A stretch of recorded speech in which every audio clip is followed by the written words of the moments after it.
Good morning, it's Dr. J from the She Protects YouTube channel. In this video, we're going to talk about elevators and tactics that you can use to save your life of and around the elevator. So as women, we have all had close calls with being in an elevator with, let's say, a man or a guy that just doesn't, we're not comfortable with. And it's risky every time. I mean, imagine we don't go into a car alone with somebody we don't know, and yet an elevator is this enclosed small box of a space that we can't get out of. And sometimes we're alone with some stranger as we're taking that ride.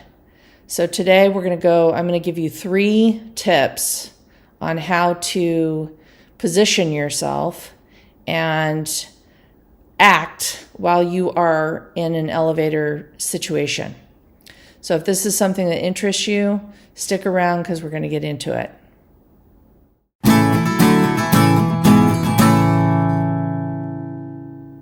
So first I'm going to start with why am I covering this topic?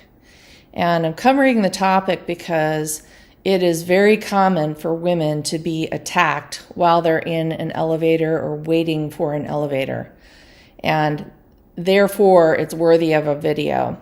So I'm going to translate over to you what I was taught by my mentors. And again, those were people, I had 2 primary mentors trained by elite government forces.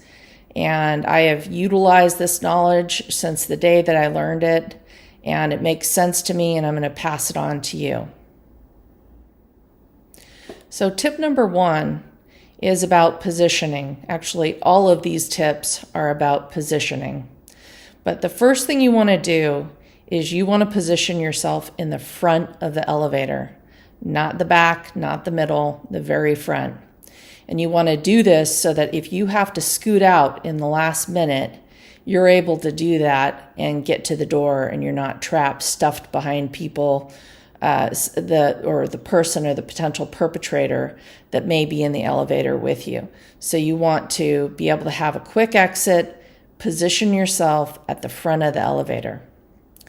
Second tip, you want to be near the controls. So stand right next to and in front of the controls so that you have control of where that closed box space is going to be going, when the door is opening, when it's not, so that you can get to access to open the door, close the door, whatever it is that you need to do with greater ease. Third, and probably one of the most important points, is you want to stand to the side. So everybody stands facing forward in the elevator. You want to be standing to the side. That is very, very important. So when that elevator door opens, you should not be visible. So in other words, when I take an elevator, I am standing in the front next to the controls, and I'm standing to the side, not front, but to the side. When that door opens, if somebody's going to get in, they actually don't know if anybody is in the elevator because I'm not visible. Why is that important? Well, one, if you're standing right in front of the door, body front and center, and somebody comes and, let's say, starts spraying with a machine gun or shooting, these things do happen, right? You're toast. But if you're standing to the side, you have a chance at, hopefully you won't be hit. 2, if there was somebody who is, let's say, a predator, and the door opens and they see you as a single female in the elevator, they could just quickly push you back or attempt to push you back, and an attack can happen. So the 3 things you want to do: stand in the front of the elevator, stand right next to the controls, and stand to the side. Don't have your body facing forward. You want to be to the side. And that is what I was advised for elevator safety when I learned that piece of my training. I passed that on to you. And hopefully you can find that helpful. And it's just something you have to practice out of habit, because some people will stand just completely on their phone, unaware of what's going on around them. who's coming in the elevator, who's not coming in the elevator. So you don't want to be on your phone. You want to be aware of your surroundings and your environment, practicing situational awareness, and then the 3 tips. Stand to the front, stand next to the controls, stand with your body facing sideways. And I hope that you find that helpful. I also want to talk about, what do you do if you have somebody that you just don't feel comfortable with that is going to be taking that elevator ride with you? And how do you conduct yourself? So as women, oftentimes, we try to be polite and, maybe we don't want to create waves and what have you. I can tell you that when I'm taking an elevator, I don't care what the guy looks like, how nice he looks, what have you. I simply will not allow myself to be alone in that closed box space, even with the training that I have. No matter what the guy looks like, how nice he looks, I'm not going in that box alone if I can avoid it. So if I'm in the elevator going up and I see that there's going to be one man that's coming in the elevator and I'm going to be alone with that individual in the elevator, I might let him enter, and then I might quickly, before the doors close, say, this is my stop.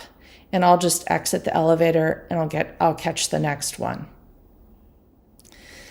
Similarly, let's say I need to get into an elevator. I have pushed the floor that I want, the elevator doors open, and I see that there's one single guy in the elevator. Well, I just won't get in. And oftentimes I'll say nothing and just say, I need to go get something, and step away. Or I might say, I'm going to take the next one, thank you very much, or whatever it is, but I'm going to avoid getting into a fixed box space alone with a single man. And it doesn't have to be the single man. If it's 2 males or 3 males, an all male elevator, I would not go into an environment like that. I would much rather wait until you either have mixed company or you can go alone. So you just have to be selective, go with your gut, read the situation, but don't be afraid to create waves, or there's that uncomfortability of, saying, I'm going to take the next one, or scooting out of the elevator. Don't feel uncomfortable about being rude about something. This is your safety we're talking about. So use your best judgment. But the point is this: always go back to, would you take a car alone with a stranger? And an elevator is just an extension or another form of car. It's a car on cables, you might say. So think of it that way. But anyhow, I think that the elevator is something that we don't pay enough attention to. People are often just looking down on their phones, and more attacks have happened for women or towards women in the elevator. So it's something that I wanted to address today. So those are 3 tips on how to position yourself when you take an elevator. Again, 1, stand to the very front. 2, stand near the controls. And 3, position your body to the side so that you're not visible when those elevator doors open. So I hope you find this helpful. Thanks for watching the video, and we'll catch you in the next one.